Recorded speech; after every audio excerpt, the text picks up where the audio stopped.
So, Coach, good evening. Welcome back to Belgrade for the third time this season. How are you feeling? I'm feeling fine. I mean, be here is always special in such a city, facing such a type of teams. And of course, right now, that game means a lot for all teams. And it is a very tight situation in the EuroLeague this time. Both teams need this win a lot. So, what is the importance of this upcoming game? Like every game, we are in that modality since a long, because of course we have to come back after a period where we were relegated at the middle low position in a standing. Every game matters, probably more than ever. We have to use every single night to improve our position, and every single game without too many up and downs, and control the emotions, not to be too low or too bad after losses, and not to be too high and too excited after wins.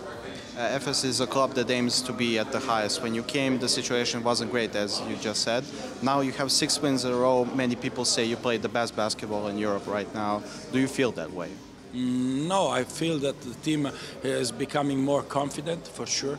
We passed through a difficult moment, and now it seems that finally, because we present in the last weeks always the same roster, we finally found a good chemistry and a good rhythm.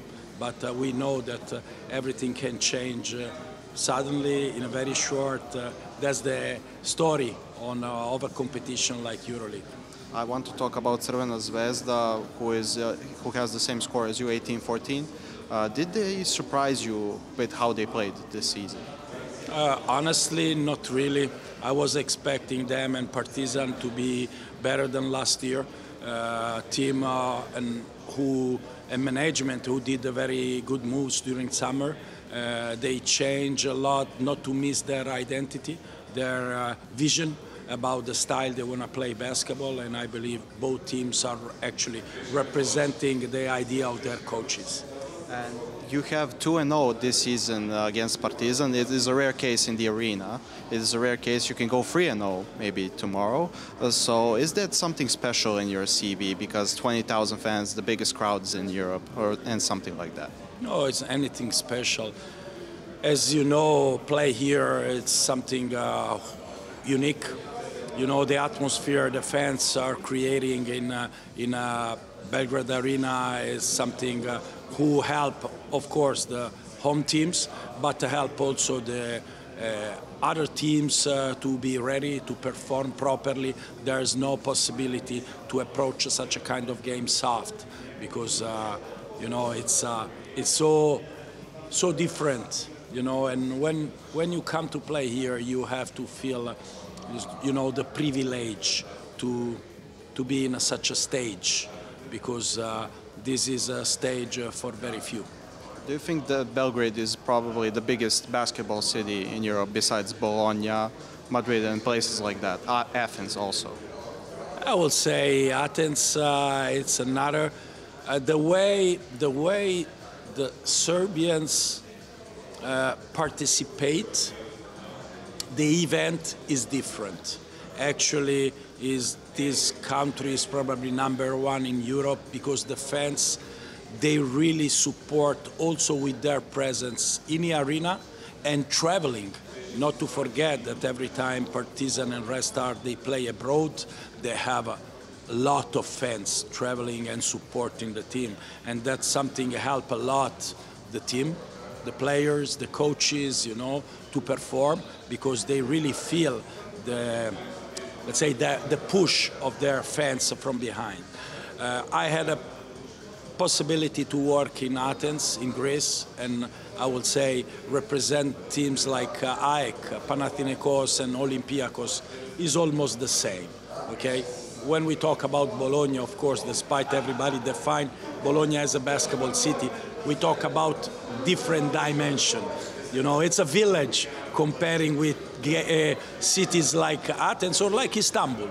Not to forget that actually Turkey has two teams in Euroleague, and plus, unfortunately, yesterday Başakşehir lost in Euro Cup, but they were a potential winner of Euro Cup, and maybe with the possibility next year to have again 3 teams, because it happened also in the past to have 3 teams in Euroleague. So I would say Serbia is probably the country #1 in Europe, but I'm happy right now to be in Turkey, because what I feel is that this country is going more and more and more and more in basketball, and the way also the fans follow basketball is very promising. I want to talk about your gym. It's one of the most modern in the EuroLeague. It's one of the best, as they say. So is it a very possible thing that you have good conditions to be successful in the EuroLeague? Sorry, can you... Do you need good conditions to be very successful in the Euro? Yeah, definitely. I believe that to compete at such a level, let's say management needs to share and to split their resources also through the infrastructure, because especially EuroLeague is going more and more and more into the NBA model, okay, where a part of your resources needs to be dedicated to the personnel, not only to the salaries but also to the structures, you know. And right now Turkey is probably one of the best countries in Europe. I want to talk about your roster. You have a large veteran presence in Shane Larkin, Rodrigue Beaubois, Vincent Poirier, and people like that, players like that. So how important is their role for this team? It's very important. We combine the talent with the experience, of course.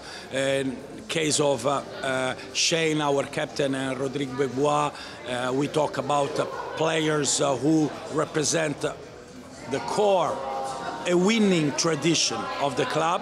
Both they were in this club when they raised the trophies, and plus the club did important moves during the last season to add some very important players, talented but also experienced, and right now I believe we have a good balance in the team, and I really wish that we will continue to perform well till the end of the season. PJ Dozier also came in the middle of the season. He played great in Belgrade last time against Partizan. So how important is his presence in this stage of the season? I believe that PJ brought a lot of energy and consistency to the team. He arrived in a very specific moment. Let's say we arrived together in Istanbul. It's a piece that we really miss in our puzzle. He helped a lot also to share the responsibilities in a guard package. We have a lot, because of course when we talk about Darius Thompson, Elijah Bryant, Shane Larkin, Rodrigue Beaubois, you know, Jordan Nwora, we have a lot of talent in that part of the court, but PJ has his own specificity, and it's important that we add one player with one entire year experience in Belgrade, in Partizan, in such a demanding environment with a coach like Zeljko Obradović, and that makes all the process so easy, you know, to happen, because this guy knows European basketball very well. Be here for a season with such a coaching staff, it's a sort of, you know, university, and you are prepared for everything. I have to ask about Ife Lundberg. You have coached him last year. He doesn't really play like that this year. He has some struggles. What do you think about his performances, and what do you think he is missing? Does he miss that extra spark that he had in Bulgaria? I don't know. I cannot, and I don't want to judge about this season. I can tell you what he gave last year. Despite I arrived late when he was out of the roster, and I decided to keep him after a couple of games in EuroLeague. After I saw him in practice, I really pushed the management to bring him back into the roster, because I saw some very unique quality on this player, technically but also emotionally. You know, as authentic leader, in some moment a go-to guy who never, I mean, he's never afraid to take his responsibilities. And last year, especially in the first part of the season, for us was a great addiction. And then, you know, unfortunately, our let's say, Path split. yeah, path split, and but you know it's a very talented player, and it's also a very accountable person. No matter what, I'm pretty sure that he will bring his contribution to Partizan. I have to ask also about the Latvian national team. You saw the Eurobasket draw last week. You have drawn Serbia in Riga. Is that game going to be special for you and for the Latvian people? I would say the group is very tough, very competitive. Of course, have a team like Serbia and what they achieved in the last competition, World Cup and Eurobasket and Olympic Games, made them, let's say, one of the top team in the world. So for sure, we can be luckier in terms of opponent to pick, but on the other hand, we have to think that we are in front of the elite of European basketball. Super proud to be at the level to deserve a second seed in a draw.